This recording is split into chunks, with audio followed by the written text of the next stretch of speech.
فرمایا بیویاں تمہارا لباس ہے اور تم ان کا لباس ہو. وہ تمہارا لباس ہے اور تم.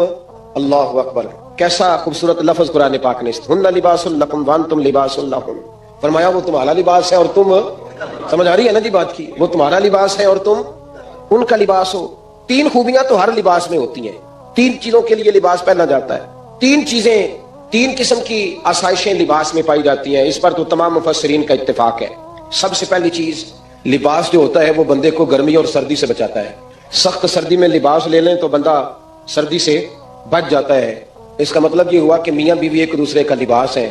اگر بیوی کی طرف کوئی تکلیف آتی ہے تو میاں اس کو بچاتا ہے، اور اگر میاں کی طرف کوئی تکلیف آتی ہے تو عورت اس کو بچاتی ہے. میاں بیوی ایک دوسرے کا لباس ہے. لباس کیا کرتا ہے؟ لباس آدمی کے عیب چھپاتا ہے.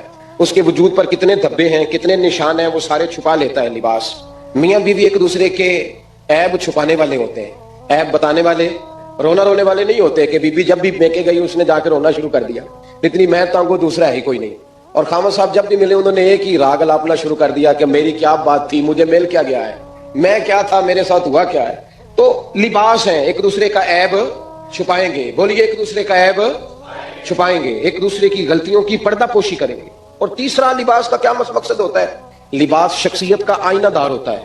لباس آدمی کی اچھی اور خوبصورت طبیعت کا حصہ ہوتا ہے. جو لباس ہوتا ہے وہ انسان کو زینت بخشتا ہے، خوبصورت کر دیتا ہے.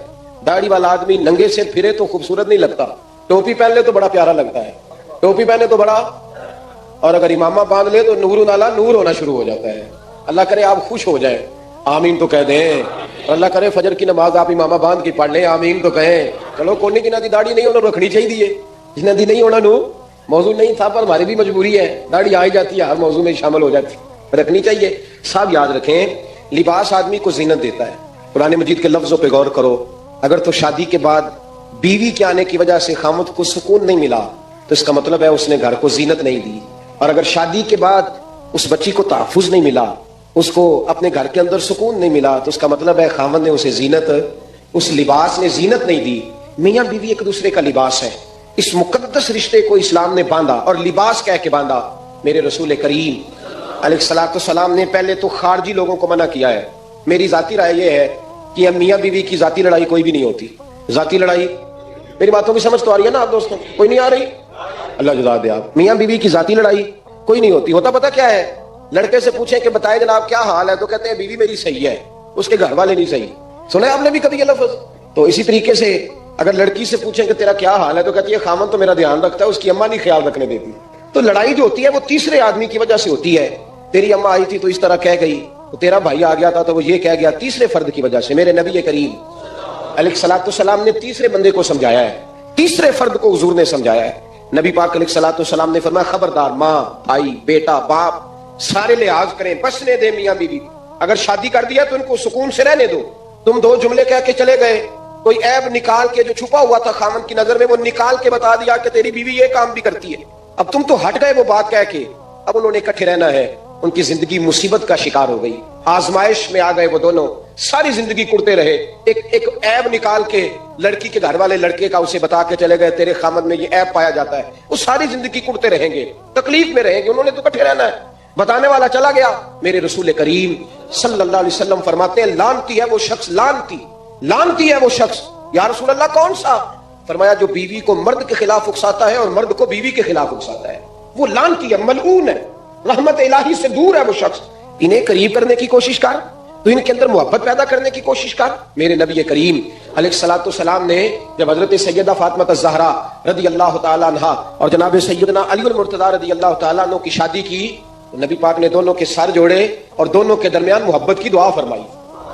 دونوں کے درمیان محبت کی دعا فرمائی. اور نبی پاک صلی اللہ علیہ وسلم حضرت فاطمہ کے سامنے جناب علی کے فضائل بیان فرماتے تھے.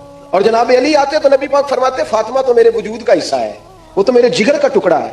تو ان دونوں کے درمیان الفت پیدا. یہ سب سے پہلے تو خارجی لوگ اس بات کا خیال کریں، سب سے پہلے تو خارجی لوگ خیال کریں، توجہ دیں، ان کو بکھرنے سے بچائیں. میاں بیوی بھی سمجھ لیں کہ ہماری ذمہ داریاں کیا ہیں.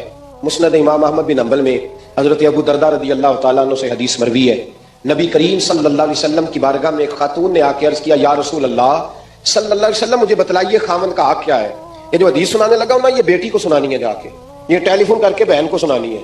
صرف بیوی کو سنانے کی نہیں ہوتی یہ چیزیں. یہ حدیث بیٹی کو سمجھائیں, بہن کو سمجھائیں, ان لوگوں کو سمجھائیں, تاکہ اور یہ یاد رکھیں خاوند کے حقوق اگر بچی کے گھر والے اسے سکھائیں نا تو اس کی سمجھ میں جلدی آ جائیں گے, اور بیوی کے حقوق اگر خاوند کے گھر والے اس کو سمجھائیں تو اس کی سمجھ میں بات جلدی آئے گی. وہ خیر خواہ سمجھتے ہیں اپنے رشتہ داروں. یہ والی حدیثیں ان لوگوں کو سنانی چاہیے جن لوگوں کا بچہ ہے یا بچی ہے. متعلقہ آدمی حقوق بیان کرے. جب متبادل چیز کسی کے سامنے آتی ہے تو وہ کئی دفعہ سمجھتے ہیں کہ خلوص اس میں پورا نہیں پایا جاتا. حضرت ابو درداء رضی اللہ تعالیٰ عنہ فرماتے ہیں ایک خاتون حضور کی بارگاہ میں آئے, عرض کرنے لگی یا رسول اللہ صلی اللہ علیہ وسلم میں نکاح کرنا چاہتی ہوں, شادی کرنا چاہتی ہوں, مجھے بتلائیے خاوند کا حق کیا ہے؟ اگر تو میں ادا کر سکتی ہوں تو میں نکاح کروں, ورنہ میں اس کام سے بچوں. میرے نبی کریم علیہ الصلوۃ والسلام نے فرمایا بی بی اگر خاوند کے ناک سے رینٹ نکلے, ریشہ نکلے, پیپ بہے اس کی ناک سے, اور بی بی اپنی زبان سے وہ صاف کر دے تو پھر بھی اس کا حق ادا نہیں ہوتا. حضرت ابو درداء کہتے ہیں آنکھ کھول کے اس عورت نے دیکھا تو میرے نبی پاک نے اگلے جملے ارشاد فرمائے. حضور نے فرمایا تو ان باتوں میں حیرت کر رہی ہے, میں اگر خدا کے علاوہ کسی کو سجدے کا حکم دیتا تو میں عورت کو کہتا اپنے خاوند کو سجدہ کرے, میں اس کو کہتا یہ کام کرے. میرے رسول کریم علیہ الصلوۃ والسلام نے حقوق کا تعین فرمایا, اور نبی کریم صلی اللہ علیہ وسلم نے فرمایا جو عورت اس حال میں مر گئی, اس حال میں دنیا سے گئی کہ اس کا خاوند اس سے راضی تھا, اس کا شوہر اس سے راضی تھا, اس کا گھر والا اس سے مطمئن تھا, تو میرے نبی پاک فرماتے ہیں جب دنیا سے جائے گی تو رب کریم جنت کا دروازہ کھول کے فوراً ہی جنت میں داخل فرما دے گا. اس کو بغیر روک ٹوک جنت دے دی جائے گی. شرط یہ ہے کہ وہ جب دنیا سے جائے تو اس حال میں جائے کہ اس کا خاوند اس سے شکوے نہ کرتی پھرے, شکایتیں نہ کرتی پھرے, شکایتیں نہ کرے. ہمارے زمانے میں شکایتیں ہوتی ہیں اور خواتین عورتیں اس بات کو سمجھتی نہیں کہ اللہ نے جو میرے نصیب میں رکھا تھا اور جو خاوند رب نے میرے لیے پسند کیا تھا وہ اللہ نے مجھے عطا فرما دیا ہے. وہ شکوے کرتی ہیں, شکایات کرتی ہیں, اور دوسری عورتوں کو سامنے رکھ کے وہ فلاں کے حصے میں یہ چیز آئی, فلاں کے حصے میں یہ چیز آئی, فلاں کا خاوند یوں کرتا ہے, شکوہ کرتی ہیں. میرے رسول پاک علیہ السلام نے فرمایا عورتیں کثرت سے جہنم میں جائیں گی, کثرت سے. تو ایک صحابی رو پڑے, ایک حدیث میں لفظ یہ ہے رو پڑے, عرض کرنے لگے یا رسول اللہ وہ ہماری مائیں بھی ہیں, بیٹیاں بھی ہیں, بہنیں بھی, حضور جہنم میں جائیں گی؟ نبی پاک صلی اللہ علیہ وسلم نے فرمایا ایک تو وہ عیب جوئی کرتی ہیں, غیبتیں کرتی ہیں, دوسرا رب کا شکر ادا نہیں کرتی, اور تیسرا فرمایا اپنے خاوند کا بھی شکریہ ادا نہیں کرتی, بات بات پہ ناشکری کرتی ہیں, بات بات پہ ناشکری کرتی ہیں, اس سبب سے جہنم میں جائیں.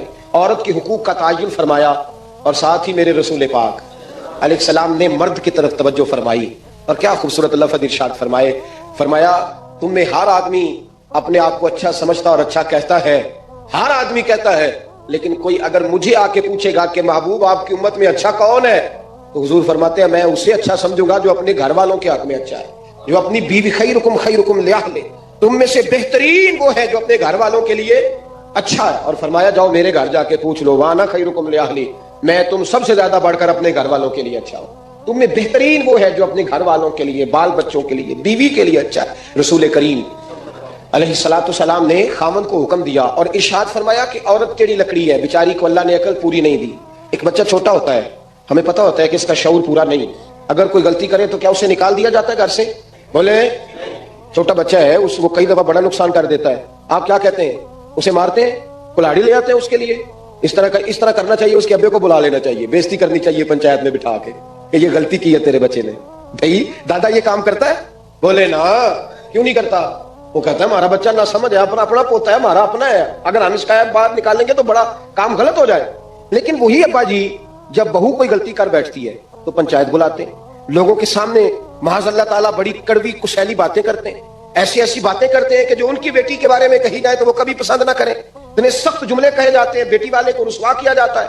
میرے نبی کریم علیہ الصلوۃ والسلام نے فرمایا یہ ٹیڑھی لکڑی ہے, بیچاری کو اللہ تبارک و تعالیٰ نے اپنی حکمت کے تحت عقل آدی عطا فرمائی ہے, تم اگر چاہو گے سیدھی کرنا تو یہ ٹوٹ جائے گی.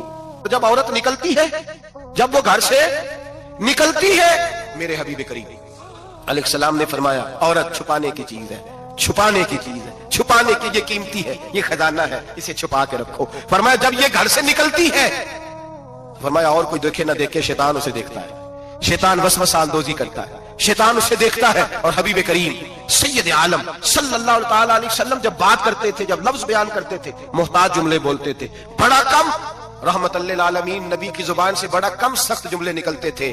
میرے حبیب نے لفظ ادا کیے، سخت جملے. میرے کریم نے فرمایا جو عورت، یہ جو مائیں بہنیں سن رہی ہیں خدا را آگے پہنچائیں. آپ بھی گھر میں جائیں تو یہ والا باز اپنے گھر میں پہنچائیں، سنائیں، خدا را سنائیں. خدا را روز ایک قیامت ٹوٹتی ہے. اور میرے بھائی لاکھوں عزت دار لوگ اپنے تکیے پہ منہ رکھ رکھ کے روتے ہیں، اس لیے کہ وہ بچی جس کے بارے میں کہتے تھے ہمیں اعتبار ہے، اعتبار کا لفظ بول کے باپ جو ظلم کرتا ہے اپنی بیٹی پہ، بھائی اعتبار کا لفظ بول کے ظلم کرتا ہے بہن پہ، اعتبار کا جملہ بول کے زیادتی کرتے ہیں ہم اپنی جانوں پر.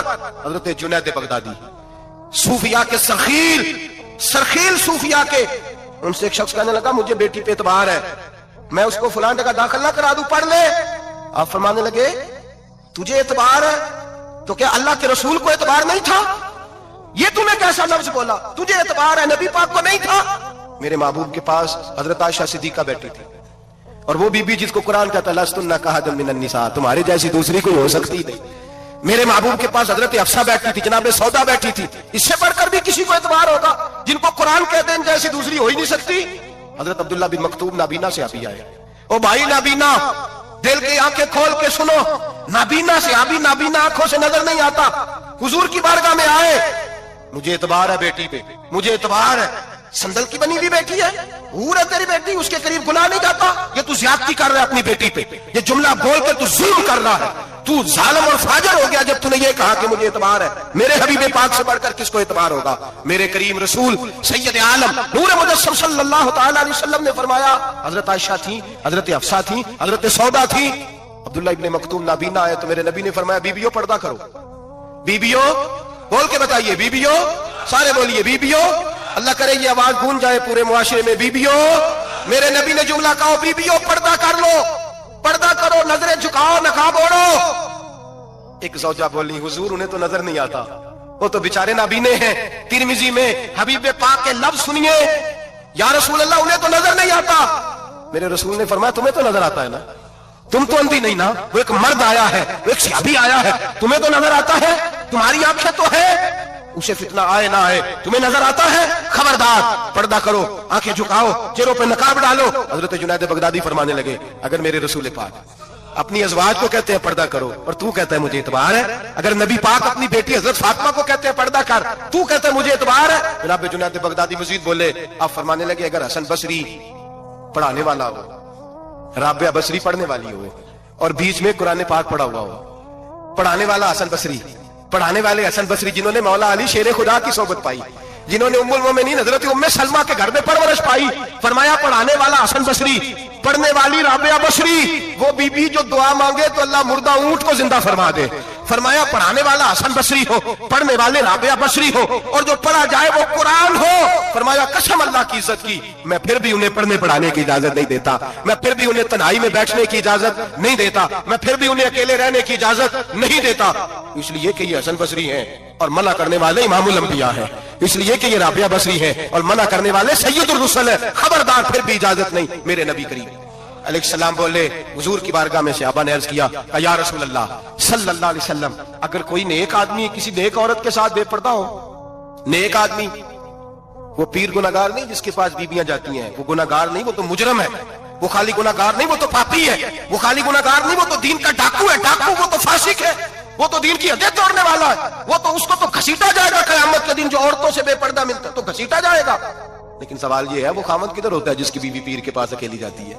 سوال یہ ہے وہ بھائی کدھر ہوتا ہے جس کی بہن پیر کے پاس اکیلی جاتی ہے؟ سوال یہ ہے بیٹا کدھر ہوتا ہے جس کی اماں اکیلی جاتی ہے؟ میرے نبی رحمت نور مجسم شفیع معظم سرور کون و مکان سیاح لا مکان صلی اللہ علیہ وسلم کی خدمت عالی مرتبت میں صحابی نے پوچھا کہ یا رسول اللہ اگر نیک ہو بندہ، بی بی بھی نیک ہو تو ایک میں بیٹھ سکتے ہیں؟ اعلیٰ حضرت نے فرمایا اگر عورت دین سیکھنے چاہے پیر کے پاس جائے تو اپنے خاوند کے ساتھ جائے، اپنے بھائی کے ساتھ جائے، پھر بھی پردے میں بیٹھے، دور بیٹھے، آواز کے ساتھ بات کو سمجھے، لیکن اس کو تنہائی کرنے کی اجازت کسی کو بھی اجازت ہے، وہ چاہے جو مرضی بھی ہو، کوئی بھی ہو. بڑی کھلی بات کر رہا ہوں. میرے حبیب پاک سے پوچھا حضور اگر مرد عورت نیک ہو پھر بھی تنہا نہیں بیٹھ سکتے؟